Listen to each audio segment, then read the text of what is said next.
Blog Talk Radio.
I wanted to see past the trees and over the mountains, yeah.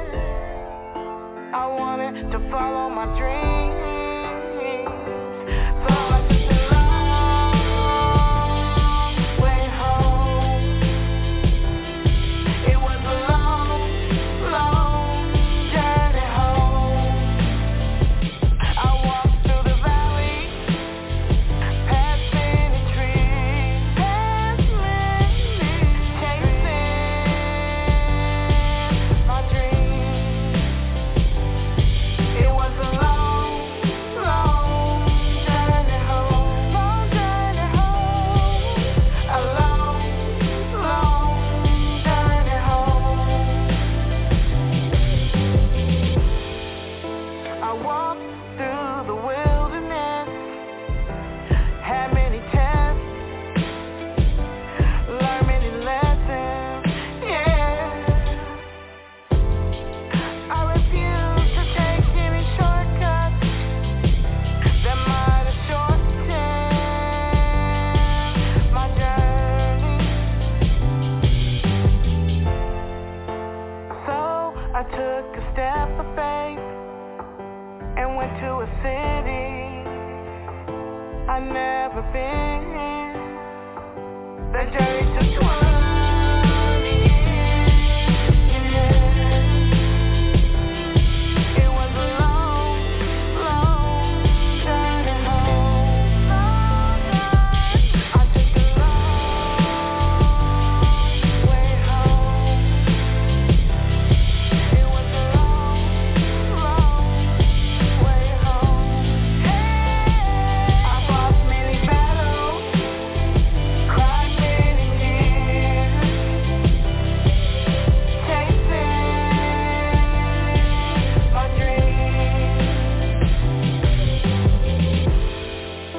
I asked God many times, did I make my journey last too long? He said he was there every step of the way, and my journey, it had to take that long.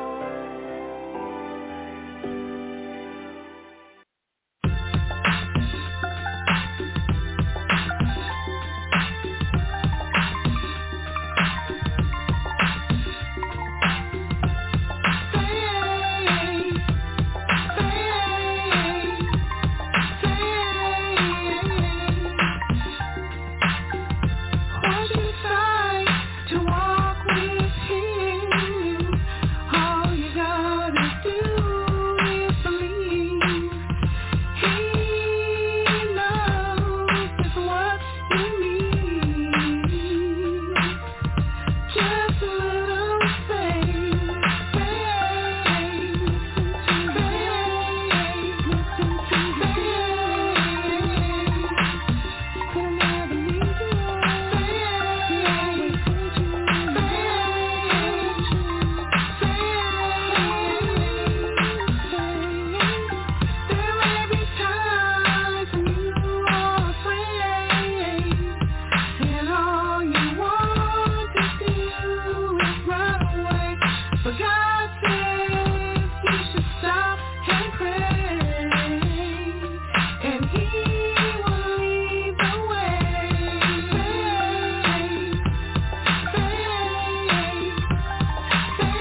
What's up? It's your girl, Deshawn Johnson, a.k.a. DJ, here on the #1 streaming radio show, On the Move, Unscripted, living life moving forward. I'm here with my girls every week on Thursdays, 8 p.m. Eastern Standard Time. Here, we talk about it all. It's real, raw, and relatable. We thank you for your support. Bring some family and friends with you next week. Stay safe and remember to always live life moving forward. God bless.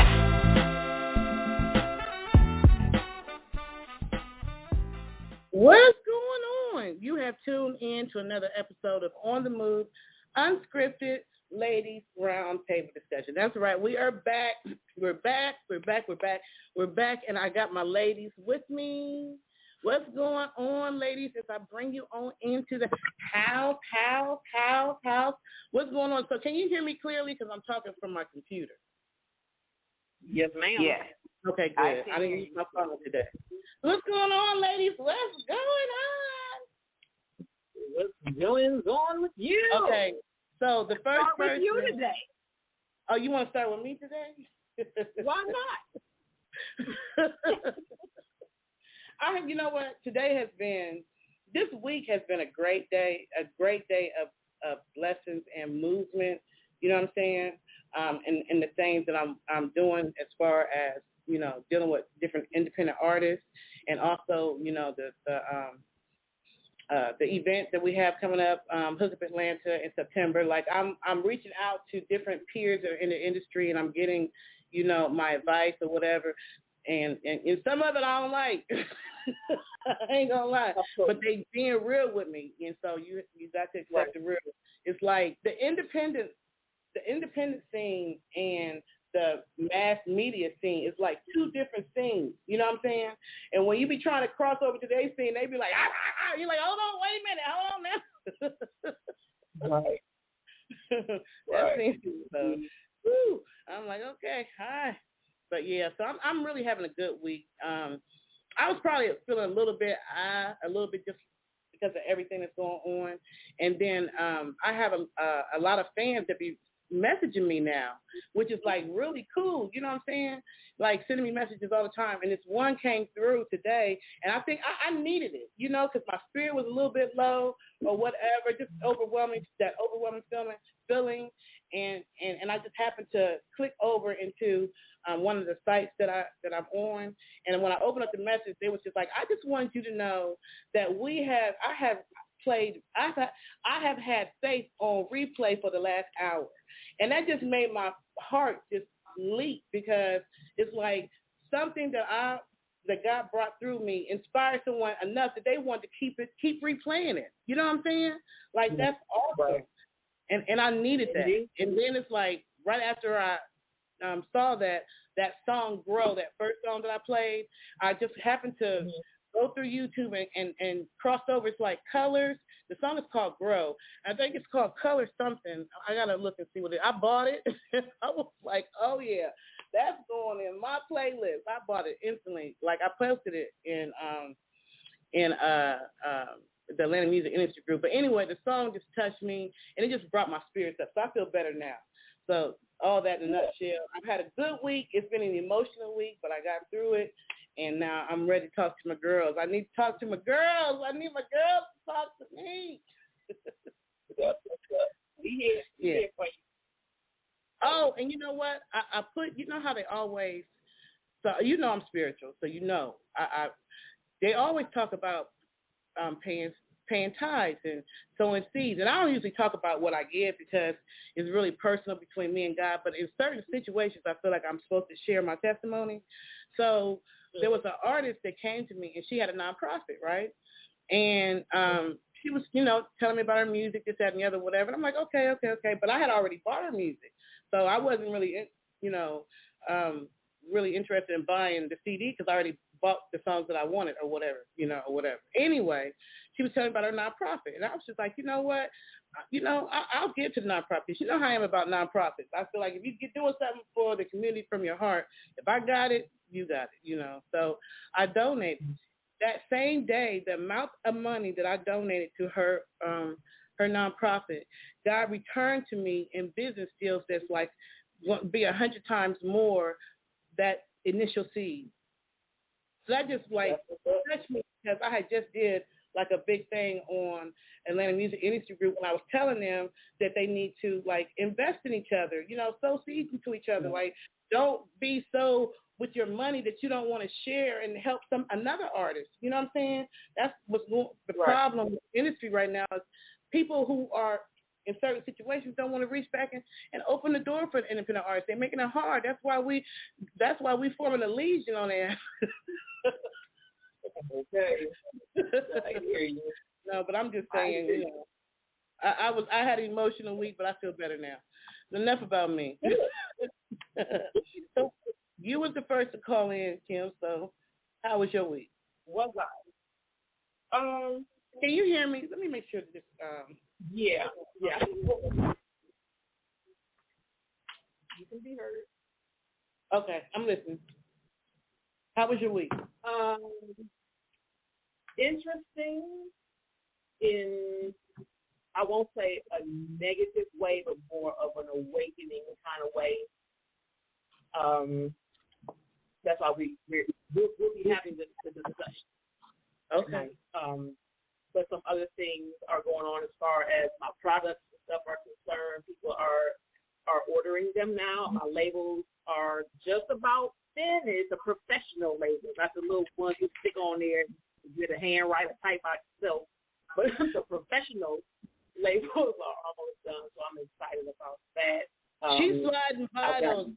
Why are you sliding by those smell good so quick? Slide back to the oils so we can talk about that for a second.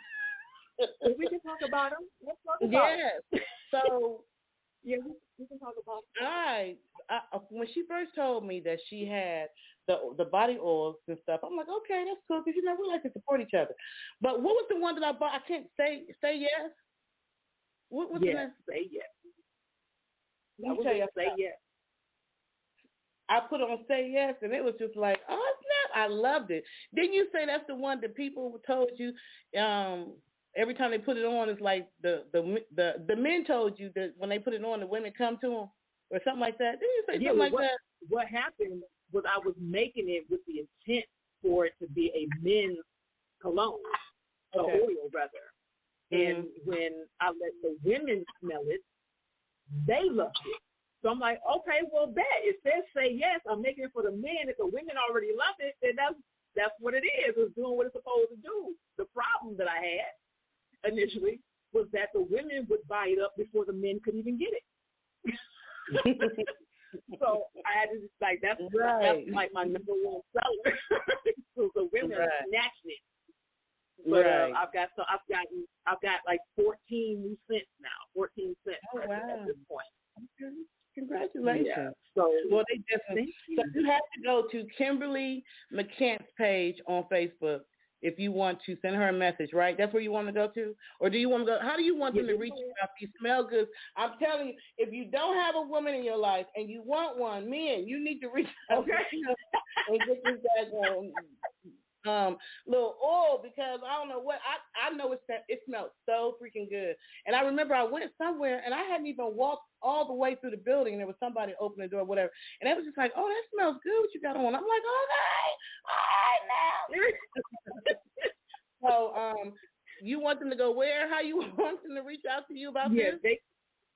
They can go to my Facebook and message me if they want to do it that way. It's just Kimberly McCann. You know me by the smile. Or you can go to the website, which is myomywellness.com. You won't see the actual oils up there, but you can still order. I'm still make some changes to it. BioMyWellness, MYOMY wellness.com. But the easiest way to do this, honestly, is to just probably do it through Facebook. So it's Kimberly McCant, MCCANTS. And message me so we can have a conversation about it. I can, pretty much go down the list of what I have and what the purpose of them is. So I don't know what it is. Every time I buy Say Yes, somebody takes it out my freaking house. I cannot find the last one that I bought from you. I bought one from her. Well, I'm going to have to send it to you and call it something else. I will relabel it just for you so they'll leave it alone. I don't want you to. You said you got to call it something else. No, I said it's going to be what it is, but for you to have it and nobody take it from you, I'm going to have to relabel it just for you. Like it'll come in a different package, but it'll be what it is. So that lets you know how good it is because it's the third bottle, y'all. I bought the first one and it disappeared within 24 hours because, you know, I got kids, family, whatever. And then I got another one and now I can't find that one. I'm like, look at here. Y'all need to buy your own. And so I'm taking mine. Yes, get that Say Yes from Kimberly McCann, Queen Goddess, the King Advocate. That mug is rocking. She got a lot of nice smelling ones. That's my favorite. And that's the one that keeps disappearing out of my damn house. That's okay. I'm like, what are you just taking my Say Yes? Yes, that's what's up. Yes. Okay. Thank you, love. Yeah, that's what's going on. And so I see we got R. Marie on the line. What's going on, R. Marie? Hey, what's happening?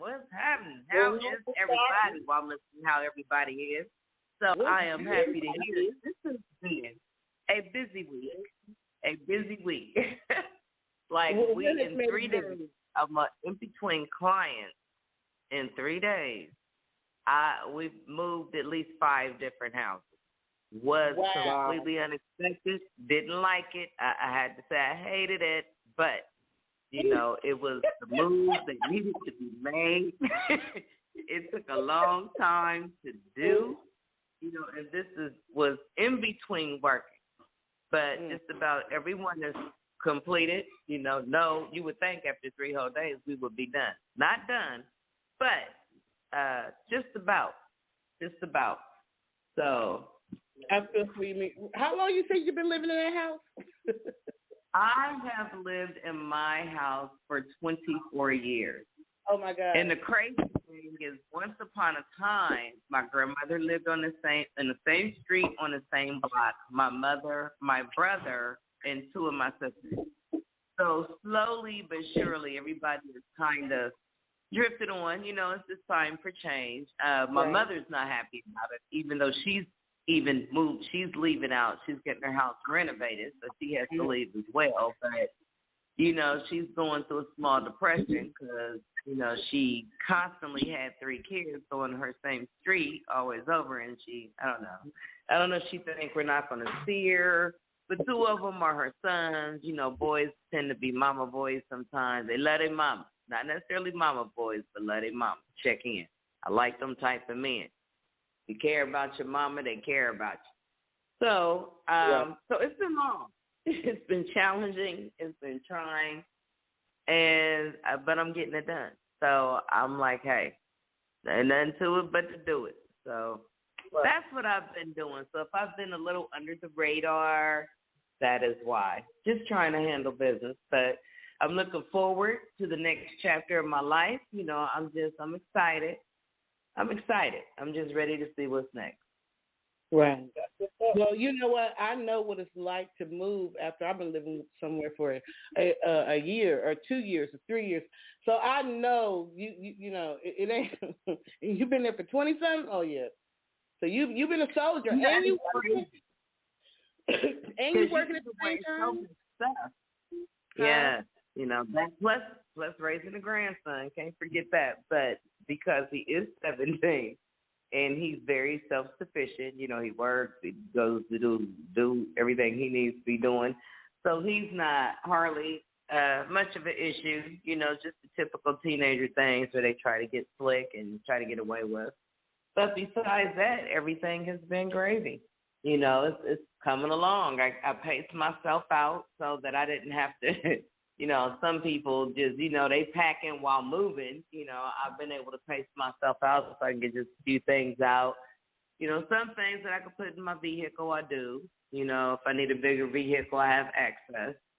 You know, if I need a truck, I go get one. If you need help, you know I'm a phone call away. You can always call me. You don't never answer. We're good to that. wrong. You ain't have to do it like that. You ain't have to do it like that. I do answer my phone. I answer my phone for people's numbers. I know it. I'll call you back. But I do understand, Trisha. No, that's not. You know, I'm about to look on here. But I will tell you this: Trisha is one of the hardest working women on this computer and on this podcast and all the things that she does. I mean, she's on it. You're not gonna be able to clean that up, Armory. I'm about to look at my phone log because I know I don't see no call from you. No, you ain't about to do that. Wow. Huh? You know what? I tried to make a date with you to help you with the organization. And we came up with a day, and that very day, right around that time frame, you like, hey, I got something to do, come tomorrow. Tomorrow was not going to work. No, I did not say come tomorrow. I said, can we change the time for that day? No, you're not going to do me like that. And first of all, why are you even still holding on to that? But since you want to bring it up, Not holding on to it. But, when you have a lot of family, you don't really have to call that many people because, everybody has came to me once upon a time in their life in my family. And, when it's time to call in favors, I mean, I'm like the last Don Juan. I expect them to come forward. Right. Those who don't, I'm awful surprised. But, most of them are like, oh, sure, I'm on my way. What you need? How can I help? Yeah. And that my family's tight knit, and it's a lot of us. So I got a lot, I got sons, I got a lot of nephews, I got a lot of heavyweight, so I've been pretty good. But thank you for the extended offer. If I do need help, I will reach out. I promise. I do know that. I know. I've been knowing you since you was like 19. How old were we? Like 17 something? Yeah, I know your family. That's why I ain't been worried about you. I was just letting you know that if you did need help. But then you put that, don't answer your phone. Oh, she went all the way back, Kim. She pulled stuff up from about 3 weeks ago. But okay. Okay. I have let that go. I didn't know that was gonna pull some string emotions. But and Kim, hate to throw you in stuff, but here we go. Have you ever called her and she call you back and she didn't necessarily get right back with you until like a day or two later? Or does she always answer your call when you call her? Or do you just never call her? That one. We don't be on the phone like that. Kim like, no, I'm not doing it. I can't. Okay. Yeah, when we chat right at that moment, and then that's that. Right. Ain't nobody gonna call you back. That's because Marie is not. Let me tell you, our Marie is not with the cyber world. She don't even like responding to texts and stuff. She's like, you text her and she gets back to you like a week later, and you're like answering the text. You just like trying to figure out where the text comes from. And forget you text her 2 weeks ago she never responded to. Wow. We're going to spiritually hug this one out. This is spiritual hug out. You, my sister, and I love you. Yes, I think everybody else on with us tonight, who's next? Because I'm done with my week. Well, our whole topic today is the emotional health of tomorrow's Black families. So when we say Black families, we're only talking about our intimate, in the home type people, or families as in like communities, because Kim, I know you're the one who wanted to talk about this. So tell us what were your thoughts when you decided you want to talk about the emotional health of tomorrow's Black families? So it's more specific about, the ones that we live with. But whoever you would consider to be family, but more so the immediate household. Okay. What made me, and this is going to be one of those really deep, emotional. This is an emotional topic, and that's how I was saying that it was important to have it because I'm getting super transparent tonight. All right. And I'm expecting some calls. Hopefully they'll come through and we can, do what we need to do. Okay. But the reason for it is we don't have conversations with our children the way we really need to, emotional basis. We ask them very generic questions, if we even bother to ask the generic questions. We pay attention to just the things that affect us directly, if we even pay attention to that. We live our lives as adults, or we live our lives the way we choose to live them, and a lot of times it doesn't take them into consideration. So to just get right into it. Okay. I had a conversation, and I'm probably going to be crying this evening, and that's okay. I'm not going to not. Okay. I had a conversation with my son, who sent a family text message on how he was feeling. What was going on with him. What was going on with him. How he was feeling. And I called him back. What's going on, son? Talk to your mom. Tell me what's going on with you. And he began to explain some things, and it got down to why is it so difficult for people to love him. So I'm listening, and of course I'm trying to just listen through the facts. Okay, I'm just listening. So he's discussing his relationships, with women, how they don't last, or how they're not healthy, or how he feels that he's not been loved by any woman, mama included. I'm listening. So we're going into his childhood, how he was raised or not, the things that I did with him or not, what I did for him or not, a lot of stuff. And what I do with my children is I give them full permission to say what the hell they need to say, how they need to say it, because it's not about me. It's about them. And he handed me my entire ass, okay? And I had to sit there and listen to it. I had to take it. And it was harsh. But I can't deny his reality. You know what I'm saying? I had him early. I had him as a teenager. I was 19 when I had him. Where I was in my emotional state, it was unhealthy. I was having issues with my mother. I was retaliating against her on every level. My kid's father was abusive, emotionally abusive, verbally abusive, and physically abusive.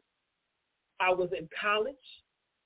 I had pretty much nothing. Okay, I was angry. I had been angry for a long time. So to come up pregnant at that time, I didn't want no baby, period. I didn't want any children at all.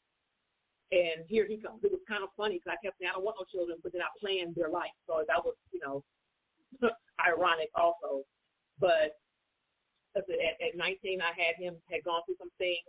And because of the emotional state that I was in, he got the brunt of it.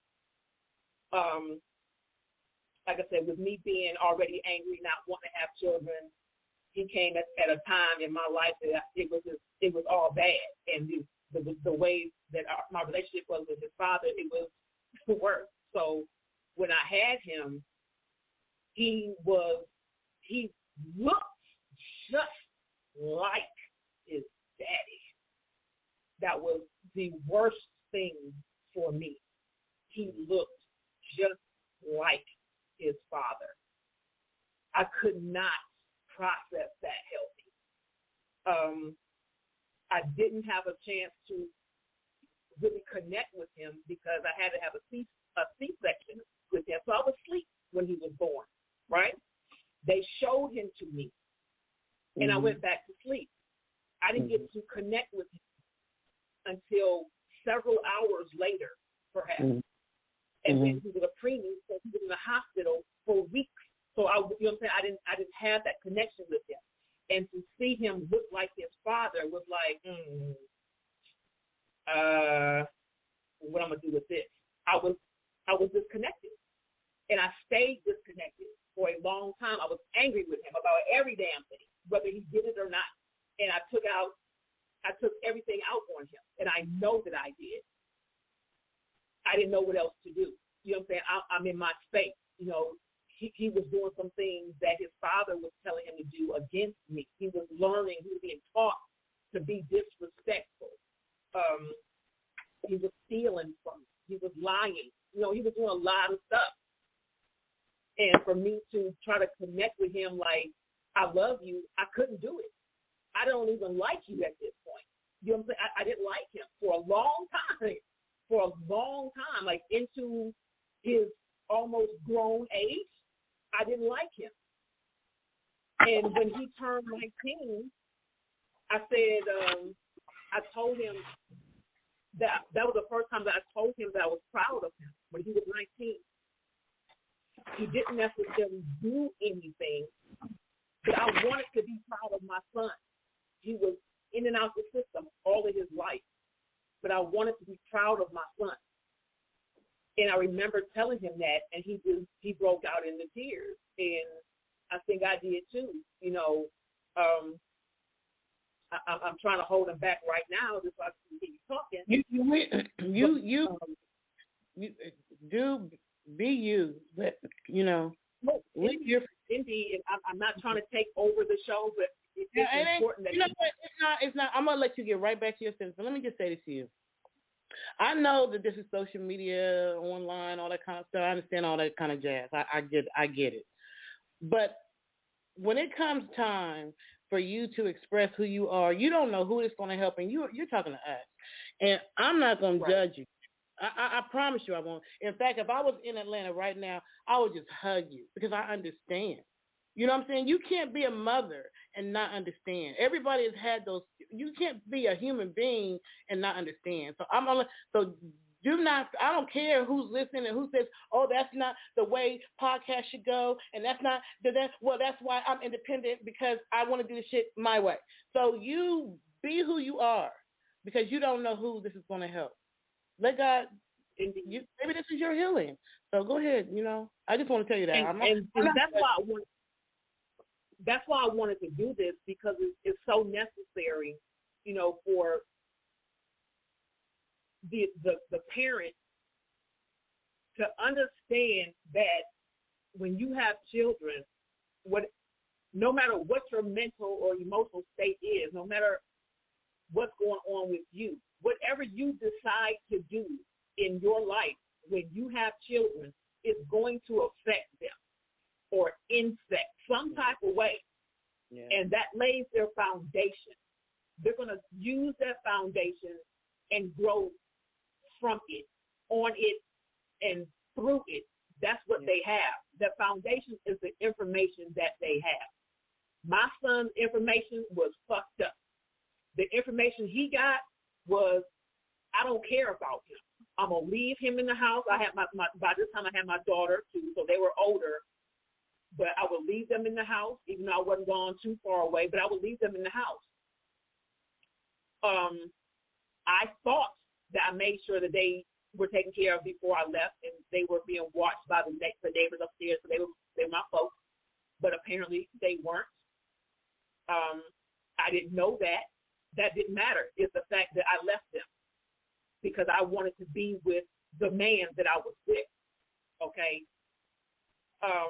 I made some really fucked up decisions. At the time, did I think they was fucked up? No. I just did what I needed to do for myself. But it was all about me. You know what? But some things happened that I didn't know were happening whenever I left. And I didn't know that until recently. But that's, I won't say being thrown back in my face, but this is just information, and I have to process that. I got to own my shit. You know what I'm saying? I got to own my shit. I know at this point that I was in a bad place. of course, at the time that I was in the place, that was just my place. You know what I'm saying? That was what I had. I was going off the information that I had. But it fucked him up.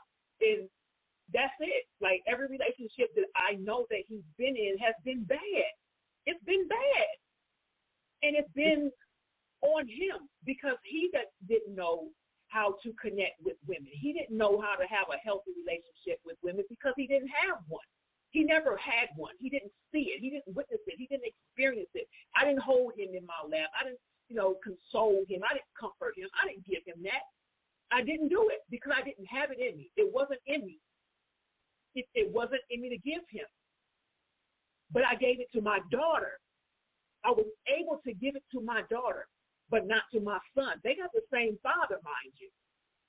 What made it different, and not to justify it at all, was when I was pregnant with my daughter, I didn't tell their father I was pregnant until I was 7 months because I wasn't showing. So I wasn't really with him anymore. We weren't really in a relationship. I had to blame it on Michael Jackson because we were watching the video, and the video, it was what it was, and that was that. So anyway, we weren't really together, and I didn't tell him like this until I was 7 months. So I didn't go through the same emotional trauma that I went through when I was pregnant with my son. I didn't go through that. So it was peaceful. I wasn't angry with my daughter. There was more peace. And I gave birth to her naturally. I was able to connect with her immediately. She was put in my arms. You know what I'm saying? It was an immediate connect. I nursed her. Everything was immediate with her. My emotional place was different with her. So my son, being the first, is growing up watching me give all of this love to his sister, all this attention to his sister, all of this care and focus to his sister, and he's not getting any of it. Like, none of it. If he was getting my attention, it's because I was hauling off on his ass. I was putting him on punishment, whatever, because he was doing something. He was stealing, or he was lying, or whatever. He was doing something to try to get my attention, but it was negative. But he was getting it. But that's all he was getting. But that's what I had. I could not separate him from his father. When I tell you, that was the hardest thing for me to do. And then when he would do things and get in trouble with the law, his grandparents on both sides, would say something to me, well, you got to get him out, you got to do this, blah, blah, blah, blah, blah. I'm like, no, I'm not. And it wasn't because, he's a son that I don't like. My processing was, if he keeps doing what he's doing and you all keep saving him, he's never going to learn. I was like a real tough mother on him. I was a mother on him. You hear me? But it was really tough. But the love part, I didn't give him. But I gave him all the tough. You ready to say something? What I was going to say is,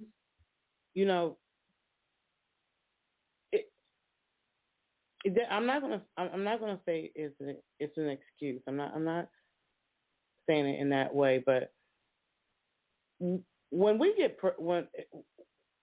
pregnant with child, right? Especially if we're single, we're not married, we didn't grow up. For those of us who didn't grow up in the 2-parent home, family, mother, father, all that kind of stuff, or maybe if it was a 2-parent home but they was fighting, we only had to go by what we were taught, what we were learned. We weren't given an instruction book. And then their parents wasn't. Let me just finish. Their parents wasn't given an instruction book, and the parents before them, and the ones before them that was born in slavery, and then the ones before them, like it's not even something that you. I mean, if anything, the healing began whenever you and him had that conversation. Was that today? No, we had that conversation yesterday, but we had the conversation prior to that. We had it, probably a year and a half, 2 years ago. So, but yesterday, it was more intense. Yeah. So it started back then. The healing began with the very first conversation, because now you're talking about your emotions. He's telling you. He may not have gone to depth, but the healing began with that first conversation a year ago. And so this is another barrier that you're going to have to fight through to, and just being real with him. And just being real. This is a point where you're just gonna have to be real with him, and you're gonna have to let him know. See the emotion in the woman, and imagine the little girl within. Like you're gonna have to release that to him, and then just all you can do is after you have just explained to him, because he needs to understand. He needs to be able to visualize and understand, because that's the beginning of the communication between you. Is the beginning. Is his father still alive? Yeah, but he's in a nursing home. Okay, so still, the conversation between you and him, you're going to have to let him express to him in the same energy and depth and emotion that you're expressing right now, so that he can really feel that it's not, you just didn't know how to love him because you was coming out of an abusive relationship where you probably had a wall up. You probably had a wall up because that was the only way that you were able to survive. You were with child going through an abusive situation.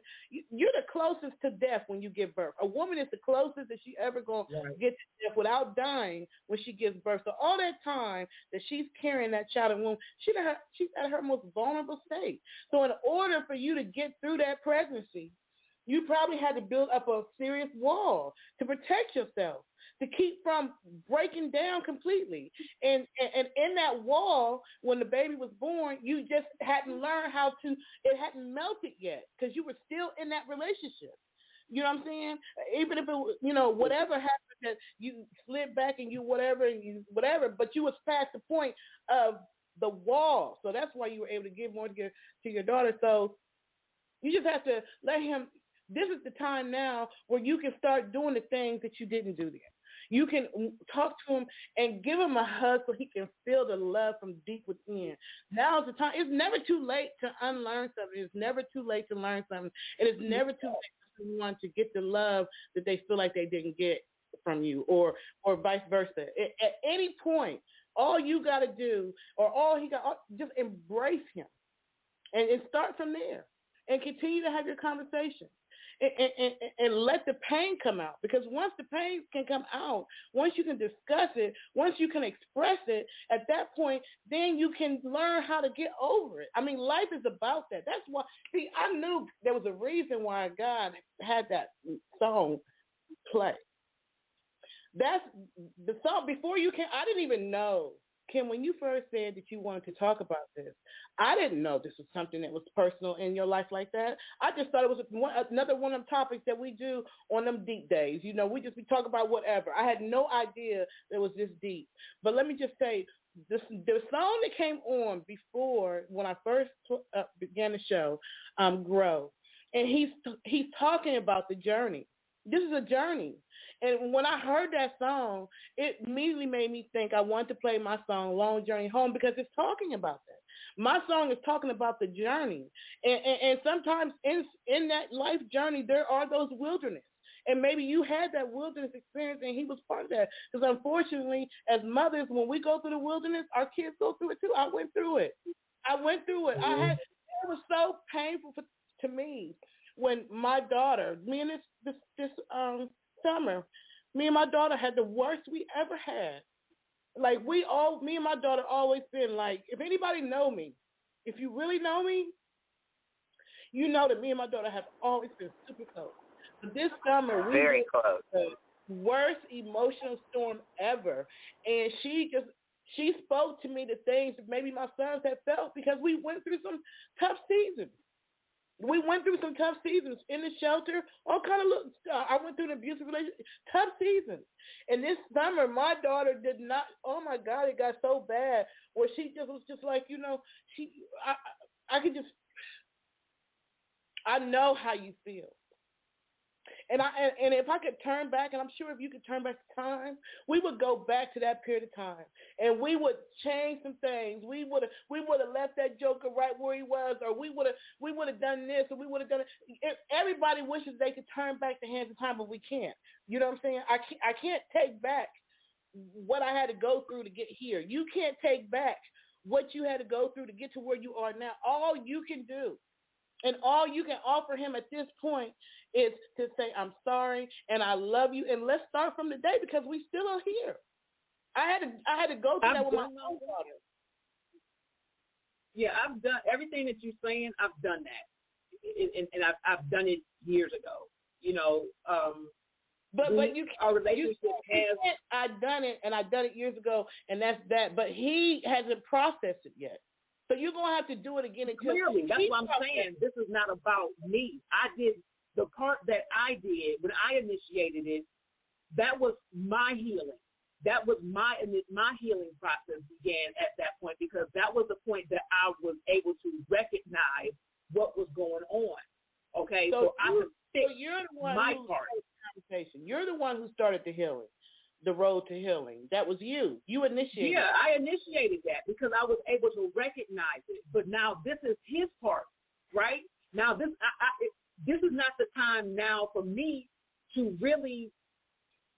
I'm not asking him to take into consideration at this point me, because this ain't about me right now. You know what I'm saying? He's saying my life ain't shit. Why am I here? Should I even still be here? Nobody loves me. I can't love. Why? What purpose do I serve? These are things that he's going through. So whatever he needs to be, like I say, it's things in his life that he's been he's been faced with, that he's had to do and deal with, that I still don't even know. He's been in and out of the, you know what I'm saying? So who started the conversation yesterday? Who started yesterday's? So you started. I called him because of a post, because of a family text that he sent out. So I called him on it. What's going on? Talk to me. Talk to your mother. Tell me what's going on. So he initiated. So, then he began. Huh? Yeah, he initiated that part. Okay. Yeah, he initiated that part, and I called him back, and, we started the conversation. But I said it's so much deeper than that. There was a time where I almost literally lost him. He almost died because his best friend that he considered a brother shot him multiple times and left him for dead. I had to watch my son almost die in the hospital. He lost half of a lung, okay? He's been in and out of the system since he was physically in and out of the system since he was 13. He hasn't been in my life, in my household, consistently since he was 13. That's a problem. That's an issue. He doesn't really know what it is to be with his mother. You know what I'm saying? As we got older, as I've gone through my process, I've been able to, when I go to Ohio, I spend time with him, of course. I hug up on him. We'll take pictures. I'll kiss on him, and we'll play, whatever. We do all of that now. He's out now. He's out. He's not in jail now. Huh? He's not in jail anymore. No, he's not in jail now. He's gone through a lot of shit. I'm trying to tell you. He has gone through a lot of shit. When I tell you Most High has shown favor on this boy, he has gotten so much favor, and I'm grateful for it, and I hope he's grateful for it. But nonetheless, he's been through a lot of shit, and I'm just saying all this, like, for one, to give the parent an awakening that we got to pay more attention to our seed, to our kids. We got to have more in-depth conversation with them on an emotional state, because they'll tell us something just to get us out of their face, or we'll be too busy to really pay attention to when they're not saying something. The things that they don't say are the things that speak the loudest. We got to learn to pay attention to those things. Have communication with them. Sometimes we got to be friends with them in order to have the communication. There's still a level of respect that will be built because they know they can talk to you as a friend, and they will still respect you as a parent. You know what? Do that. You know what, Kim? And what year was your son born? 91. You had to think about it. 91. So a lot of the children who were born in that era, that whole from 80s to 2000s, that whole era. If you think about that, that's what, 20-something years, right? 20-something years, whatever. That whole period of time, a lot of people were going through stuff. And in the middle of, remember the drug epidemic now, because you got to remember that. And then not only the drug epidemic, but then you had, the Rodney King situations and the stuff that was coming. Because at that point, videos start coming out, like they start being able to video stuff. So we got all that trauma going on within that whole era time period. I don't know who that is. I'm just gonna leave it right there. We got all that going on in that time. We got a lot of we got a lot of and I'll open up the line in a moment. We got a lot of single parent homes, because for the ones who didn't have children out of wedlock or whatever, they was getting locked up. You got all that going on, and in the midst of that, it's the music. The music started changing. When hip hop first came out, it was like, hey, oh. Then all of a sudden it was like, hey, oh. And then all of a sudden it's like, hey, oh. It was just like the music changed. The kids was going on the street. A lot was going on in that whole generation. And so you're not the only one that is seeing this or experiencing this, or a lot of people. That's what's going on right now in the world, period. Not just your child, but other people who have kids too, like all in that generation from the latter 80s all the way up to the 2000s. They all, because they were raising themselves. We were trying to find ourselves. We didn't even know what the hell. You know what I'm saying? And then our parents didn't know how to do it to us. Like, we didn't know. So I just want to say to you, because I know it hurts. I'm a mother who went through the same kind of battles. So when he was telling you how he felt, I know how you felt, and it's hard, to listen to them at when they get to the point where they can just tell you how they feel. It's hard to listen to the pain within. It's hard. It is hard. Some parents don't know how to listen, and they want to fuss and argue. They don't know how to let the kids get it off of their chest. What it is that they was never able to say to you at the time when they was going through it. Let them get it out. You ain't gonna like it. You're not going to like it. You're not going to like it, but you got to listen to them and let them get it off their chest, because that's the beginning of healing. So the beginning of the healing started when you reached out to him, and that outburst, that text was him starting it, because sometimes that's how people do stuff. You know what I'm saying? But the beautiful thing in it, is if he can open up his heart enough to begin to forgive, and if you can make sure that what you feel like you're giving him is what he's receiving, and that's love. If you, that comfort, that maybe maybe it would be good for you to take more trips home, because it's a time when you can connect with him a little bit more. Especially you got a grandbaby now too. You can make so that y'all can begin to rebuild that, because that's all you can do. You can't go back to yesterday, but it's a two, or even him, you, or whatever. But that's what you need. I feel you. I got a son all the way in Texas, and I haven't seen my baby. And he's the oldest. The oldest always get it the worst, because at that point you going through the worst, and you don't know what that has to do. You don't got nobody to talk to. You're not doing stuff the way that quote unquote you're supposed to be doing it. Everybody turn their back on you. You feeling alone. You feeling isolated. All that kind of stuff. And here you got this child that you done brought in the world, and you're like, Lord, we got to figure this shit out together, because I don't know what I'm doing. I don't know what I'm doing, and I hope I'm doing it right. And if they're quiet, my son was quiet. So he never expressed anything. It wasn't until last year my kids went in on me, and I had to take that shit. I had to listen to them tell me how they felt, because on this journey in this independent movement, my thing was, I don't want to leave them behind. I know this is something I got to do. I cannot stay in this city. At that point, I couldn't do Columbus. My marriage had failed. It was too much. I could not. And I went through so much in my childhood with the abuse and stuff. I was at a point where I was like, I was feeling suffocated and I couldn't breathe in Columbus.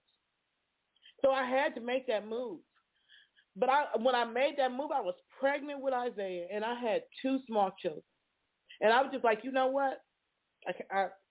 All right, God, because I can't do this no more. I can't go back to that marriage. I can't be here. I can't do this. I can't. They're not going to help me there. I can't. Like, all right, God. I remember I had got baptized that year. And I remember the preacher talking about faith, and I'm like, listen here, God, because I'm at the point where I can't take it no more. So I'm going to put this word faith to the test, because if your word is real and what you say is real, then that means that you're going to take care of me, but I got to leave here. I was pregnant. I couldn't even work as a nurse because there were certain tests that I had to take that I couldn't take because I was pregnant. So it was just like, I went through the wilderness. When I sing that song, Long Journey Home, baby, you better believe I mean that song. I cried the first time I sung that song because of the journey. That song is real. That song is from the heart. So I understand. Yeah. So hearing them come to me and tell me how it affected them, it broke my heart. Can you tell you? I cried. Oh my gosh, I cried. But I knew that was our beginning of our healing. And I'm not gonna say that we don't still probably need our counseling and stuff to get through that, because like you said, when you go through stuff, your babies go through it too. You know? Absolutely. You're chasing some no good nigga that you know don't give a damn about you, but you not paying attention to your kids. You're hurting them more than you know. When you stand in a relationship with somebody and you getting your ass beat and you got little kids and they beating them too, you're hurting your babies. You're creating the burdens that they're going to carry in the future. Woo, baby, yes. But once you know what though, at some point we have to forgive ourselves. How do you move forward without forgiving you have to forgive yourself before you can even ask the person to forgive you. You got to forgive yourself. And you got to say, you know what, I did wrong and I'm sorry. Forgive me for not being the mother or the father that I know you needed. Forgive me. And then let me forgive. And while you're forgiving me, I have to forgive myself. Because I can't carry that pain or burden with me, or it'll kill me if I keep looking back at all the mistakes and bad things I did. You got to forgive. Right. So here's the thing. Here's the thing, Patricia. Like I said, I did that. I did that part of the process, and I still do. Like I don't keep holding myself responsible for what he does, or from the time that he was able to make a decision on what he was going to do with his life, no longer responsible.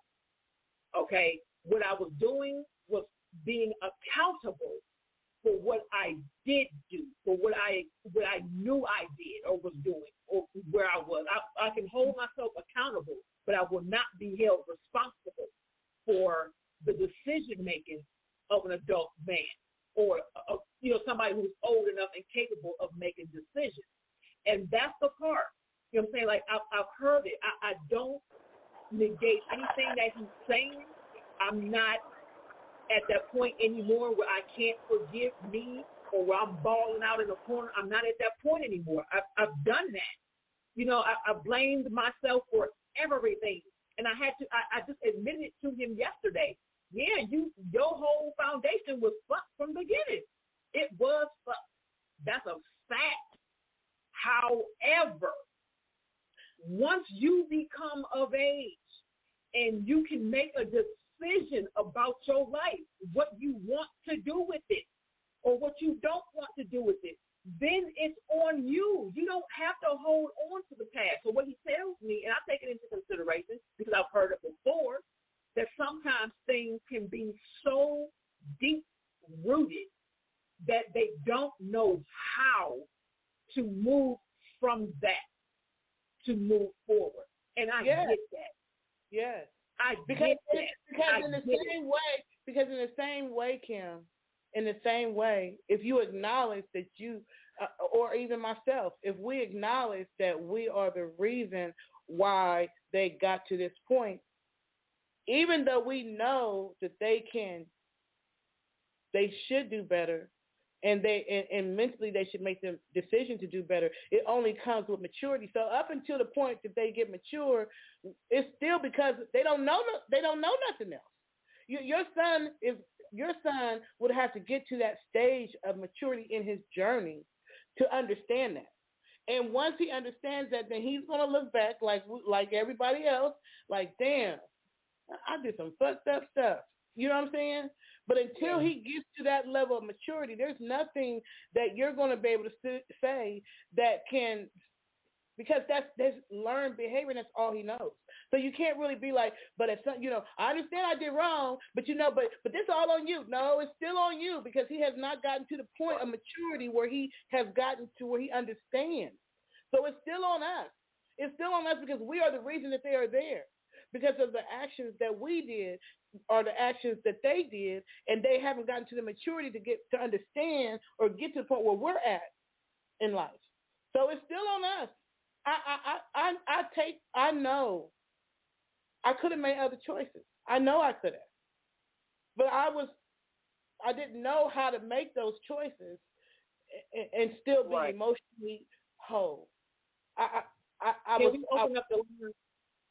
I didn't mean to cut you off. I'm sorry. Huh? Let's open up the phone. I was asking you to open up the phone line, but I didn't mean to cut you off. So, we having one of them deep kind of discussions today. Yes, we are. Yes, we are. And I know that there are a lot of people, whether you are a young adult and you've experienced this, or if you are a parent who has a child that's in the prison system right now, or you have a child who, is going through other type of issues because of something that they went through in their past, you understand this conversation. So if you would like to talk about it, if you would like to join in with the discussion, the number is 516-387-1247. Even if you are somebody who you've never really got it out before, and you know that your family is not going to listen to this or whatever, and you want to call in and talk to us, like, this is what On the Move Unscripted is for me. It's about what however the show is moved and however God touches it to be. So if today is about a emotional healing show, where you can get out the pieces in and begin the road to healing, whatever today's show is about, that's what I love about it being unscripted, because we can be ourselves, because you don't know who is feeling that right now. So I just want to say the number, if you want to call in, 516-387-1247. I don't want to make somebody call in. I would like to say something since I really haven't had a chance to say much. Marie, let me finish this sentence, and I'll let you, and then you can come on. The only thing I want to say is, if this is you, either the young adult who felt this way, or the parent or whatever, we understand, and at some point you have to forgive yourself before you can approach that person. Or if you've already approached them and you still feel that anger in your heart, the only way you're going to begin to really mend and live your life is when you forgive. That's what I want to say. The number is 516-387-1247. Okay. I'm sorry, Marie. Go ahead. Okay. I would like to have a little intake on this conversation. I feel like there's no such thing as a perfect parent. And even though there are parenting books, there's nothing in that book to compare you with just some of the things that your child is going to take you through. Whether they're young, whether they're going through their rebellious teenage stage, whether they're a fresh adult but maybe still in school. So, and everybody has done something that they wish they could turn the clock back on. I just feel like if you have a superior divine intervention, whether you call it God, Allah, Buddha, whoever, you know what I'm saying, I feel like once you truly show forgiveness and pray to your high God or whoever it may just be the universe, whatever you go by. I feel like once you discuss that and you get that out and you learned from your wrongdoings and you've woman up or man up and talked to your children and apologize to your children, that is the best you can do. I know somebody personally who's been through that situation, and after she's got herself back together and start going on a path forward, she had to really, she went to counseling, but she really had to have forgiveness within herself. She asked God for forgiveness. She asked her children. Then she noticed that, then every day, she prayed, she meditated, she did something positive every day. So then if she would get into future arguments with her children and they throw a dagger at her, like what you didn't do, she finally was, she just had it up. She called them over for a dinner date and let all of them know her process, her journey. She's not perfect, that they're not going to be perfect. And, and she told them, like, listen, I've apologized to God for my mistakes because I know he gave them to you to me. I've apologized to you for my mistakes, for not being there when you felt like I really need you to be there. But you can no longer hold my past against me. And personally, I feel every day that you wake up and you feel like you've wronged somebody or done something to someone, you have that opportunity because you got up that morning. You'll know when God is done with you because you won't wake up. Your journey will be complete. So, if there's any bitterness or something in your heart or things that you want to talk to your children about or something you see your children may be doing or some past animosity that your children may have on you that, one, you may not have even known about it until a big argument could have exploded one day. And then you're looking back like, wait, what? I know I've been thrown off guard with that. Like, stop playing. Are you serious? Because you couldn't tell me I was just not the wonderful Claire Huxtable mom of the year. But until my kids told me, like, no, you weren't that. No. So, so everybody's going to go through their moments. And, and as grandparents, where I see my children following in that same pattern or making that mistake, I do try to intervene because I don't want my grandchildren to come up with the same insecurities that some of my children may have came up with due to lack of the absence of somebody in their life, or they didn't feel like you were there enough. Sometimes it takes your children to become adults and parents to see, oh, wow, now I see why mom had to work long hours. Now I see why dad, had to do this. So I just feel like once you've apologized, it's time for the healing process. And when anybody try to step off that wagon of healing, you just have to redirect them back to that. Otherwise, you're going to stay in, and it's going to keep turning and turning, and you're going to stay stuck at that next level when you want to just keep going till you have that breakthrough. And now the relationship has really changed, and now you're close, and now you're understanding of what's going on. And I agree with you, Kim. You do have to get in your children's. I mean, my children tell me I'm nosy. I stay in their business. And I mean, to the point where I've backed up a little bit because I felt like I was taking a little bit of their independence. Then somebody on the outside looking in was like, look, your kids are you need to quit running in, catching them every time. They'll never learn that way. And I'm like, well, you're right. So, I mean, to me, it depends on the situation. I'm not as bad as the Goldberg's mom, but I am pretty much in their business, and my children are well into their adults. So it's something you just take with day by day, just day by day. He has to see. What we have to understand is our children are loaned to us. That for whatever reason, God chose us to bring them through, and we're all here for a reason. There's a purpose why we're all on earth. So there's a purpose why God chose that seed to come through you. So this is his journey, and this is his path to his spiritual enlightening, to understanding what it is that God wants him to understand. But he all you can do, now that you've heard him, and now that he's expressed how he felt, and you've allowed him that, and you've given him that, and once he gets that out, and you have asked him for forgiveness, and you have tried to start making steps to do what you feel like you can do to mend that it's all for you at that point.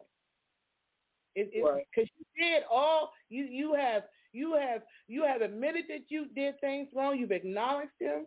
You've expressed how sorry you are. Definitely let him be able to understand like why you were at that space in your life, and then after that, then you that's it. You can't do nothing more than that. We got a caller. So hold on one second.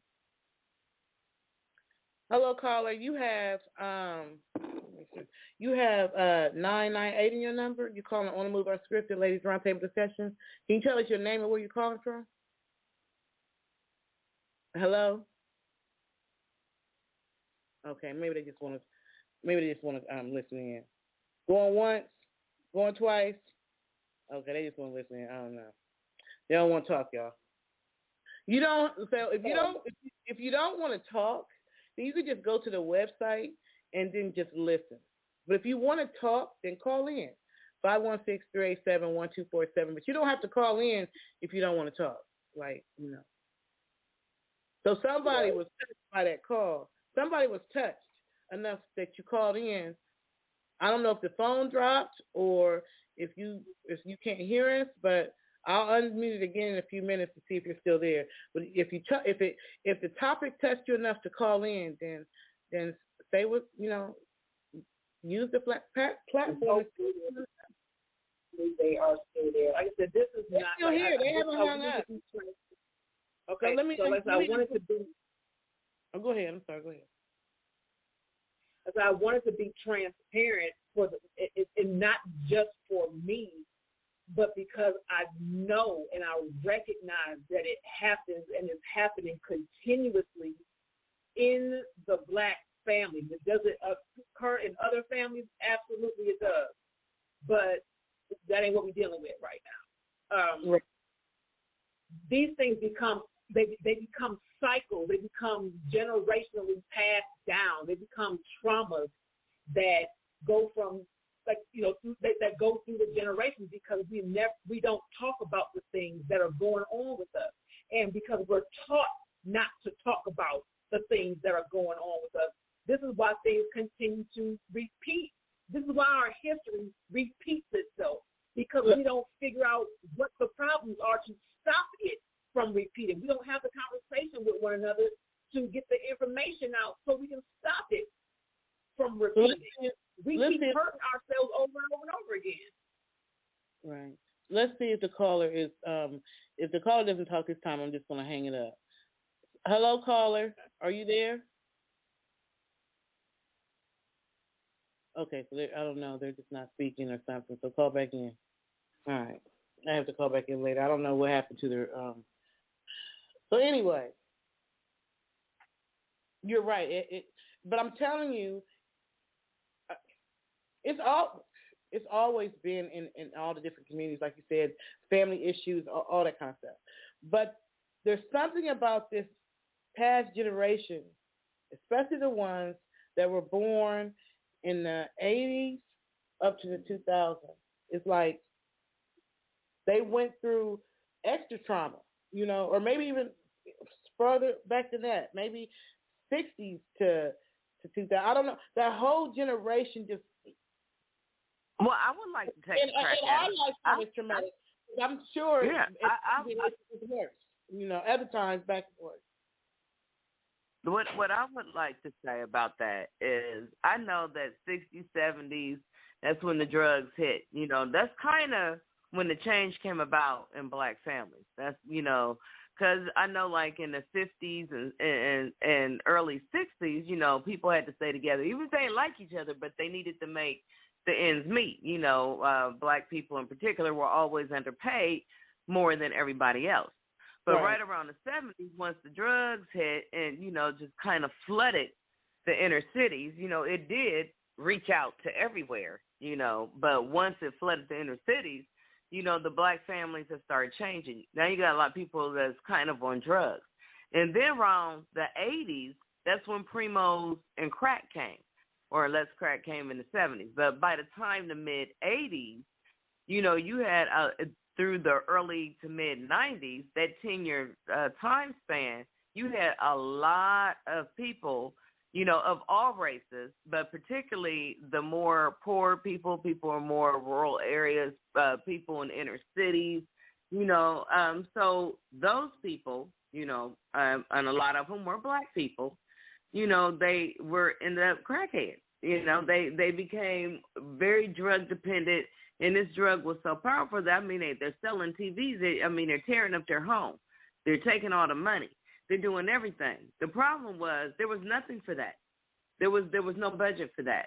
Only thing that happened when you were a drug addict, when you were on crack, you either went to prison for a long time, so you're not going to be there to help with your children, or you go to the gravesite.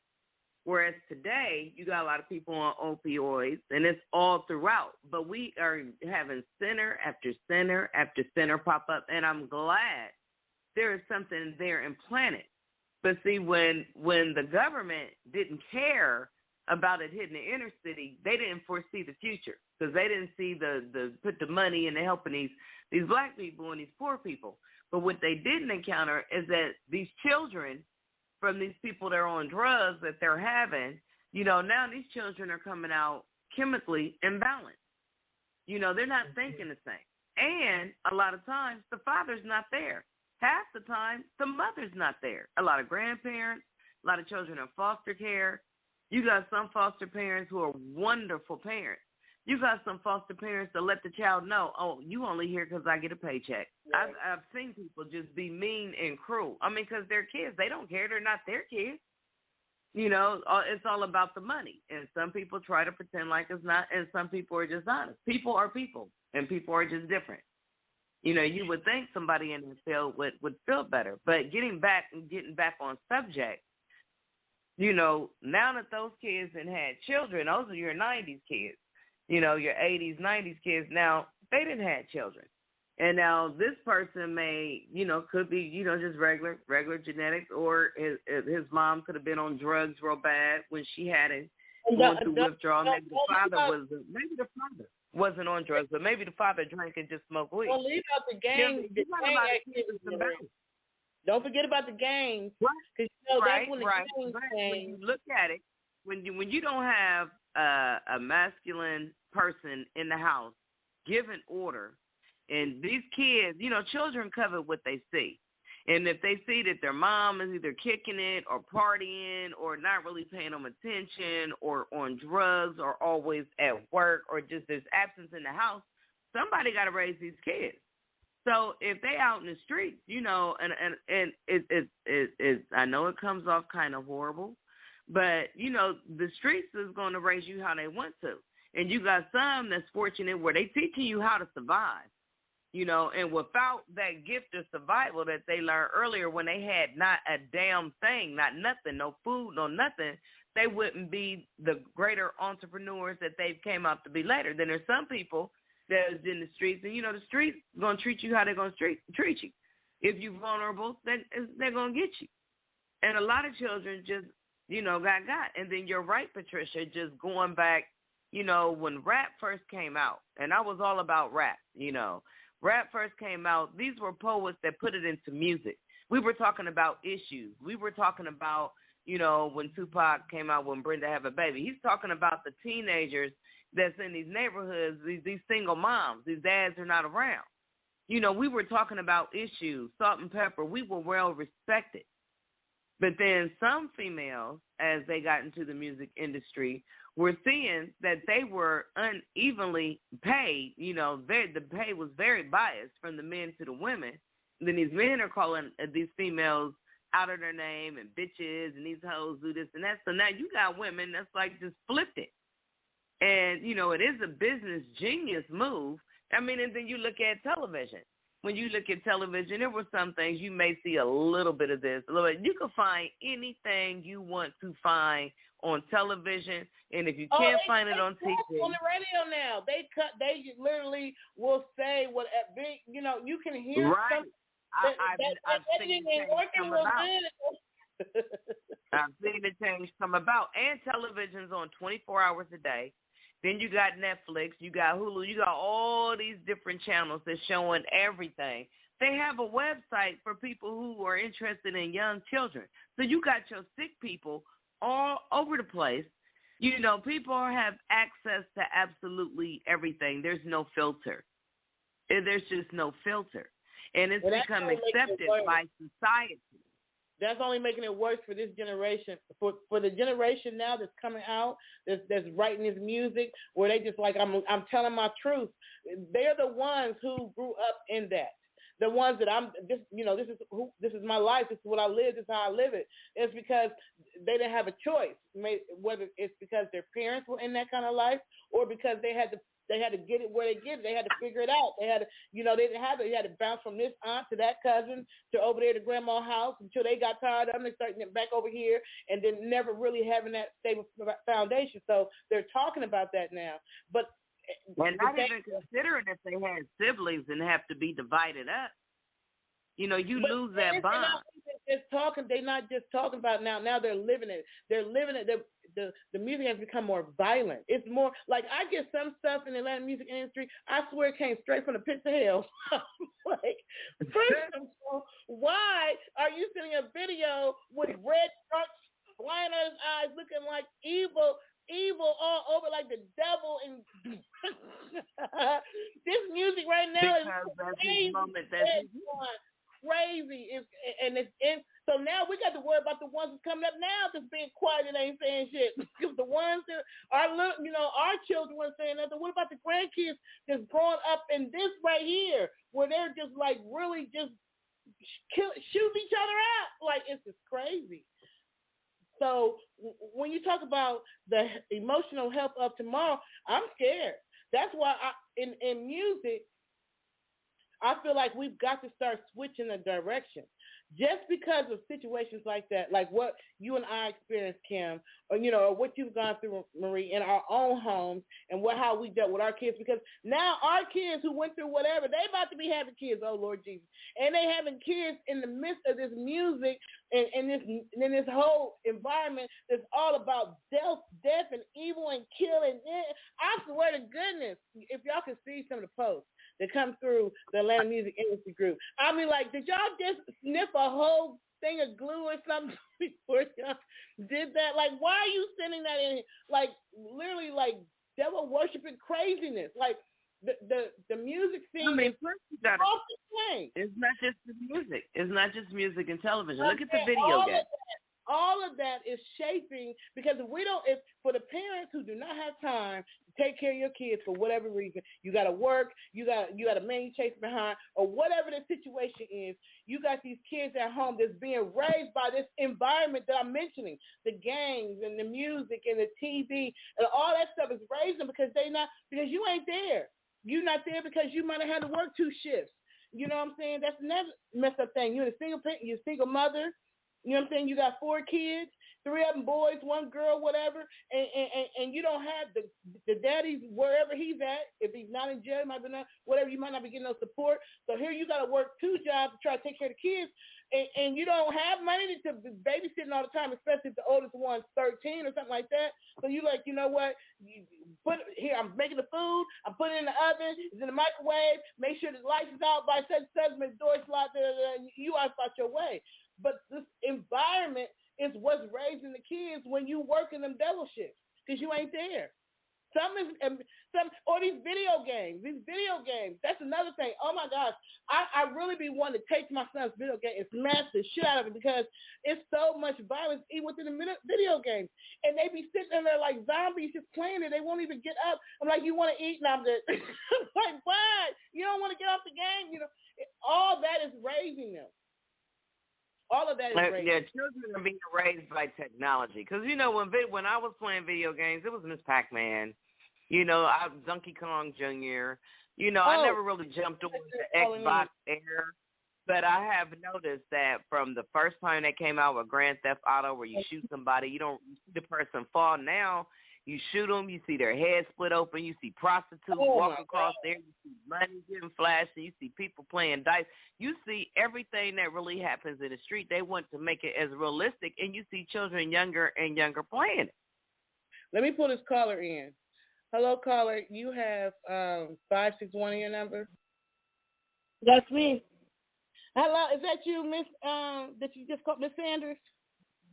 Yes, ma'am. Come on with it, Mama. Come on and join the conversation. Let us know how you feeling.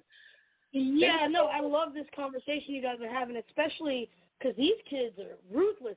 I mean, I work with a couple of them, and the utter ruthlessness that just comes out of their mouths and out of their actions. I'm like, what the heck?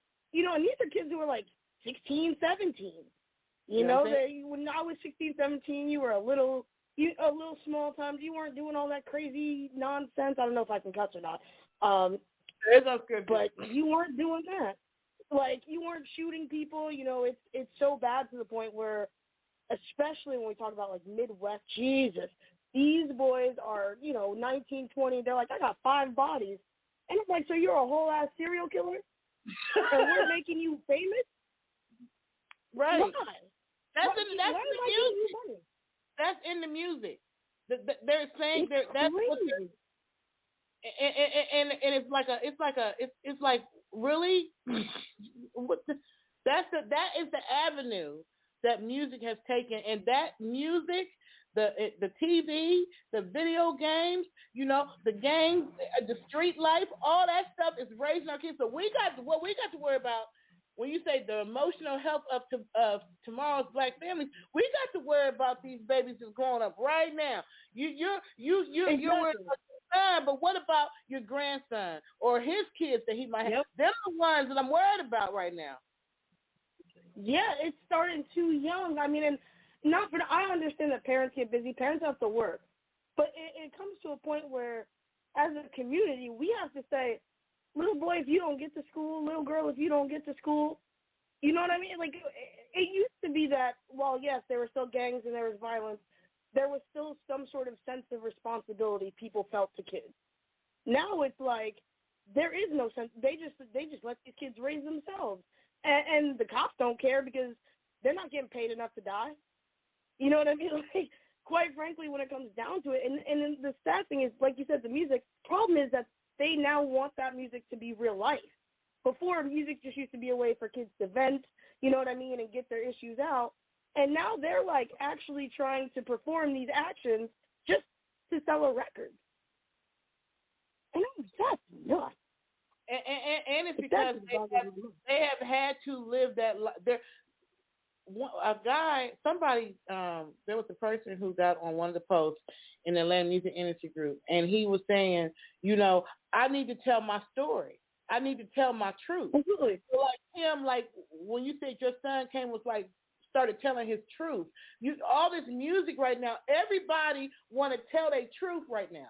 Everybody want to tell, and so we're hearing all these stories about the hardness of growing up in a one-parent home and the things they had to go through and how they had the streets was all they had and how they had to run. They still running from the ops because this is that generation right there. Our kids, your kids. So imagine the music getting more violent. Imagine the babies that are being born now. You know what I'm saying? So what do we do at this point to start changing that? And that's why I'm saying let's start with the things that we can change. We can change by, for one, Kim, having them talk, like me, myself, having them talk, being able to shows like this, changing the music. The music has got to shift. Oh, my goodness. Yeah. One thing I always tell the kids I work with because I have some kids I work with who are very young and still in the streets. One thing I always tell them is leave that in the booth. And the reason I say that is because I want you to tell your story. I need you to get that out. I know you're too much of a macho man to go to therapy. I understand that. But if you can leave it in the booth, you can go home and just leave it there and move. I tell everybody, move. You don't need a lot of money to move. It takes courage because it's scary. So if you're able to move and you're able to leave all that frustration in the booth and then reach out, don't be ashamed to reach out and say, look, I'm going through it. I kind of want to go do some crazy shit right now. And reach out to somebody with some sense, not your boy. Your boy ain't got no sense. That's why he's your friend. Reach out to someone a little older, a little wiser. They can help you. But these kids are just, it almost feels like they're hard-headed because they didn't have that parental structure. So now we're 20, Go ahead. I'm sorry. Go ahead, Ben. No, I was saying now we're 20 years late on these kids. And so, like you said, we have to worry about their kids because they have kids young, too. And I agree with everything you're saying. There's a lot of in my opinion, and one way that we can help tomorrow's families, the children, the grandchildren that are growing up now, is a lot of these men who have gotten to that maturity level that I was telling you, Kim, and you've gotten to that level. Be a big brother, or be a mentor for another young man, or be a big sister to a woman, or mold, or be there how you can. Like, we have to. The only way that we're going to grab a hold of this and really try to turn things around is these OGs. That's why all my slogan now is hip hop got us into this mess. So hip hop need to figure out how they gonna get us out. Like, I really feel like the big people up in that's making this music, or who used to make the music, that started this shit, y'all need to come up with a plan on how y'all can really talk to these communities. What can we do to these young men? How can we get them out of, so that their seed doesn't continue down the same path. Now, it ain't about you, rapper. It's about your son. And right. It's not about you, mom. It's about your daughter and her seed. We got to make changes for them. Because right now, where we're at in music, where we're at in media, where we're at, period, where we're at within our families, it's where do we? At what point do you say, okay, I lived this life, but now I want to make a difference, and I want to be a part of that change, because I know that on this path there ain't nothing but destruction. I'm telling you, if you were to see some of the music that comes through the Atlanta Music Industry Group, I'm thinking they all I can only imagine. They got to be on. Y'all got to be on meth or something. Something's wrong. Something's wrong with you. Yeah, no. When we, because I'm the one who submits the post for looking for artists of the day to feature, and we hear some of that music, and it is so outlandishly violent that I can't knowingly support this. And even me saying, okay, I'd love for you to be on my channel, that's me giving you an avenue to get this nonsense out. And I'm not doing that. I don't work with that. I want positive. I want positive rap. I understand there's a difference between telling your story and glorifying garbage. Right. And if you don't know the difference, tell your story in the diary. Tell your story on a whole bunch of, record it, but then put it in a box somewhere and go listen to something positive and figure out how can you make a difference? How can we help your seed not be so that you're like all that stuff that you got that you put in that trunk? Like, what can we do for the young men that are coming, the sixes and the sevens and the 12s and the 15s? What can we do for them? The grandbabies that's coming. What can we do for them? Where is the change gonna start? Where? Can I add something real quick? Mm-hmm. I think I hear what you all are saying, and I'm in agreement to a point. What I think is a bigger issue is not so much that they're, telling their story, in the booth or whatever. It's the fact that they have that story to tell. Absolutely. The problem. It's the fact that they've lived it, or that they even have the thought of it. If they haven't physically gone out and done the things that they're saying, something is going on emotionally, mentally, psychologically, spiritually, physically, whatever, in that mind. Allow them, permit them, and give them access to even spit it. You know what I'm saying? For it to come out your mouth, it had to be in your Absolutely. mind. What is the problem? And things are these types of thoughts are happening with these kids because some of the traumas that they're experiencing, they're getting from the parents that don't even realize that they're living a trauma that they got from their parents. When we keep talking about generational traumas being passed down, we don't know what the generational trauma is if we're not having conversations.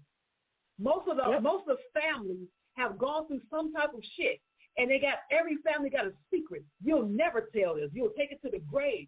However, you take it to the grave, somebody else is being born into that. Okay? Mm-hmm. They don't know why. They don't know what the hell that is. So they're already being cheated from the seed. They're being cheated from the thought of becoming a seed. You know what I'm saying? They're going to experience a trauma that they ain't got shit to do with. And they're going to be told, don't you tell nobody. This is a family secret. We have a tradition of passing on trauma because we refuse to have conversations because we don't want to hear the truth come back to us that says, you fucked up. You fucking up. Mm-hmm. How many generations back we got to go that keep saying you fucking up? There's many of them. You fucked up.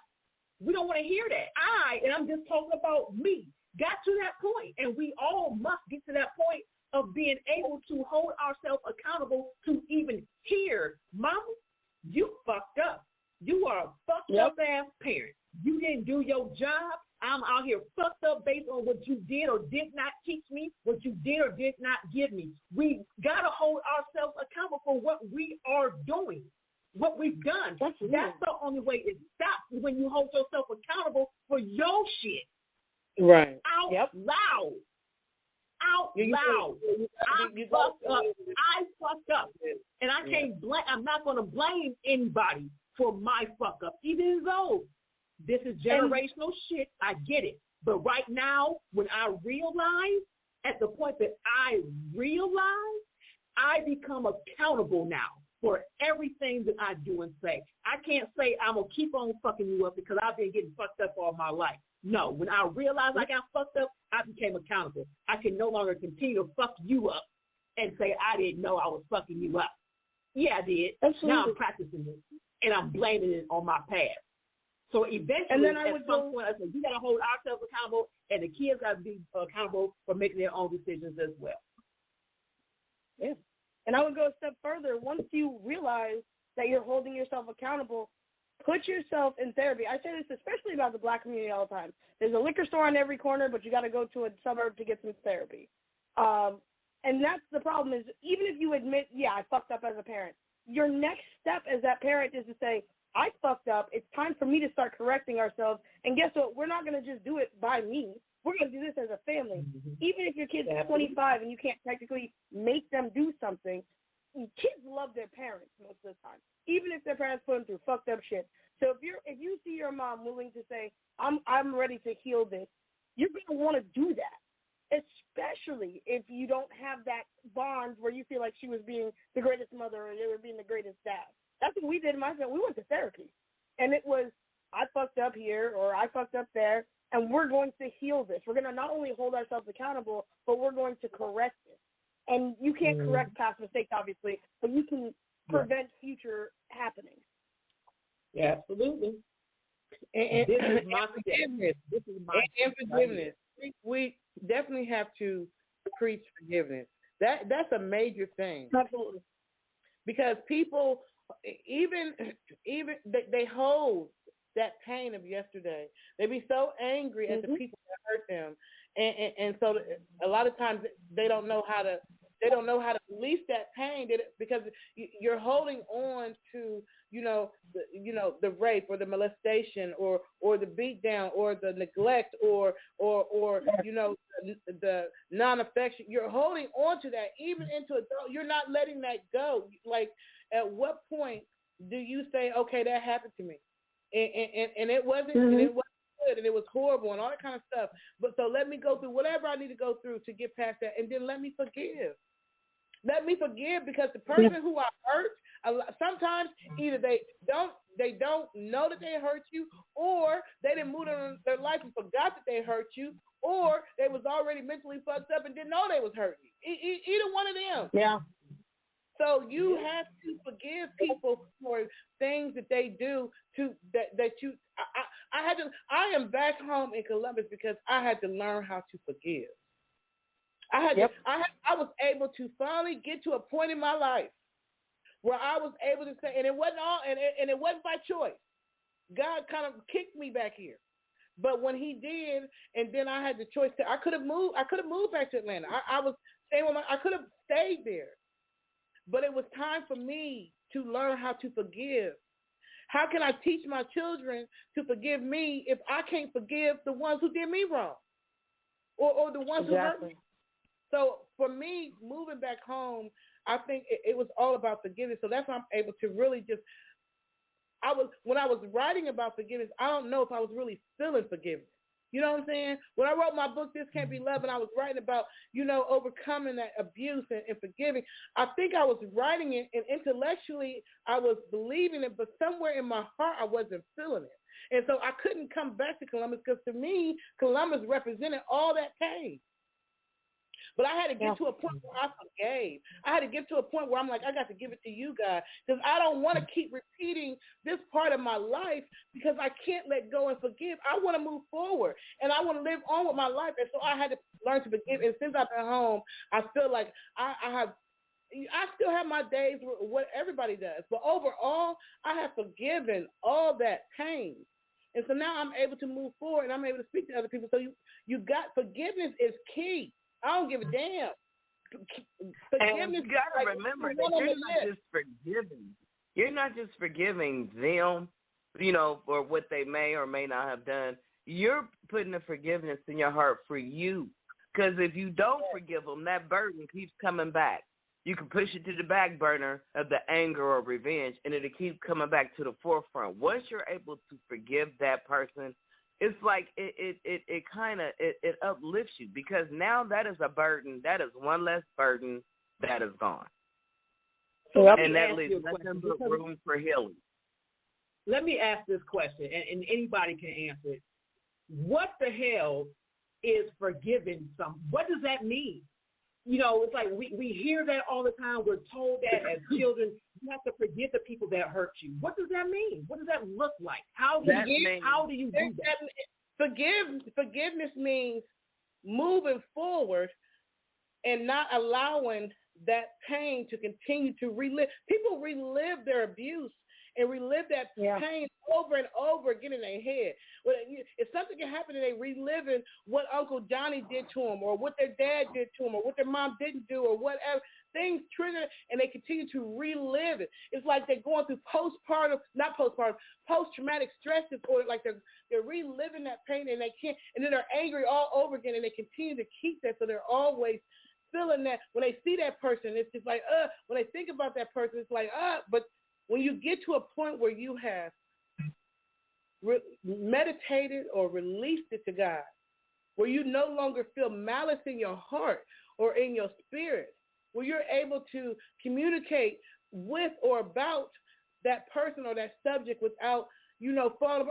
I feel like forgiveness is when you just finally say, I'm going to let it go, and you don't keep reliving it, and you don't keep even, putting that person through the cycle of letting them know that what they did to you, like you let it go. You released it. Yeah. Yeah, I would agree. And then,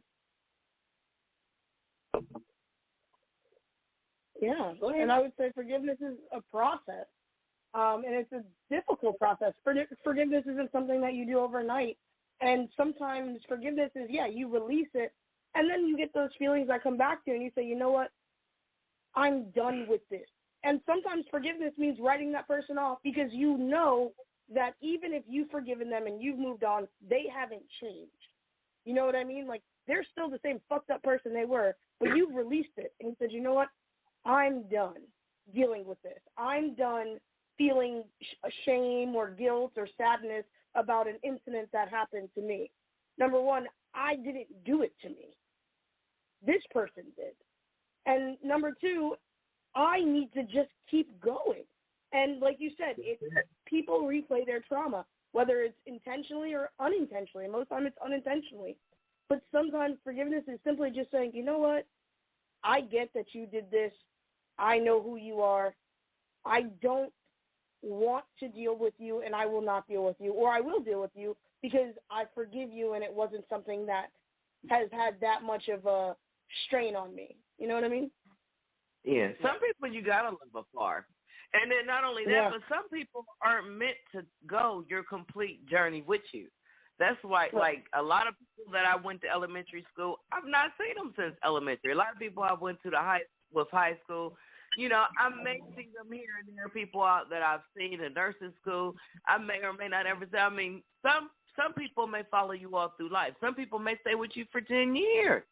And then some people are there for a reason. Some people are there for, everybody is not meant to go on your journey with you. They're just not. And then sometimes, like you said, You may have grown. You may have moved forward, and they're the same person. That's that same negative energy. And you got to do what's best for your mental. And if that means letting go of a long-term friend or start loving them from afar, then you got to do what makes you happy. Because at the end of the day, when it's all said and done, when your time is up, I mean, were you happy? What is your story like? What was your story? Right. And how did you use that situation? And how did you use what happened to you for the good? Because the Bible says all things work together for the good of those who love the Lord, who are called according to his will. So the question is, instead of you being so stuck in your pain and in your anger and your hatred and your unforgiveness, figure out how can I turn this around and how can I make it be where there's something good that comes from it.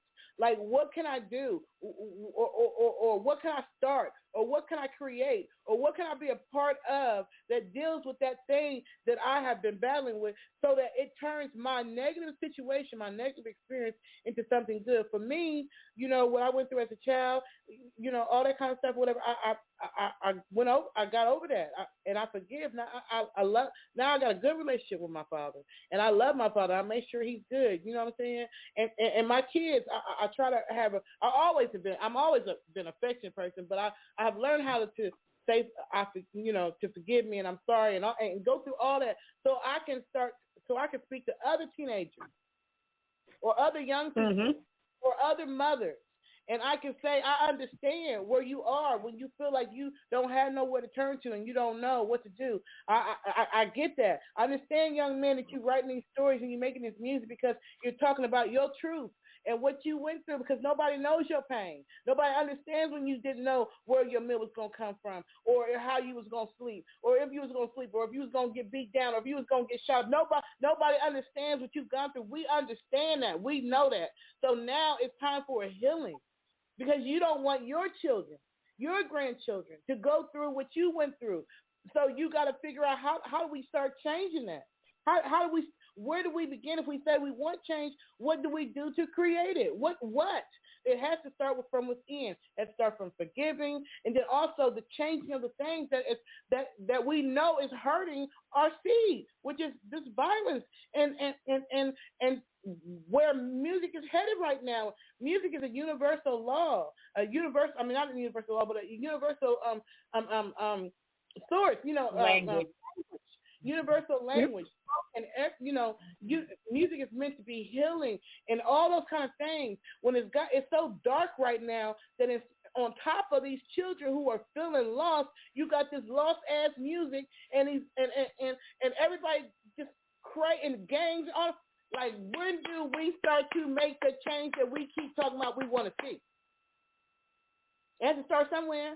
So it starts from within with forgiveness, and also what we release into the atmosphere, or how we try to mentor the next child or the grandchild. Or when was the last time you volunteered at a boys club or became a big brother, a big sister, or try to go out and talk to these.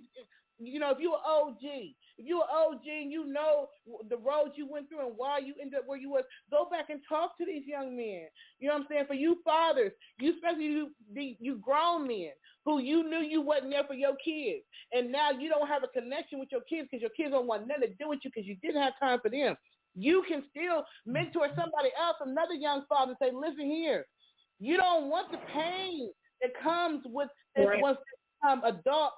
And they can come back to you and look in your face and say, you ain't shit because you wasn't never there for me. The men now, the OGs now, the people now can speak back to them. And I don't care where you are in entertainment. I don't care if you're a big wig up there or you somebody down, the janitor. I don't give a damn. We all are responsible for this next generation. And that's the only way we're going to save.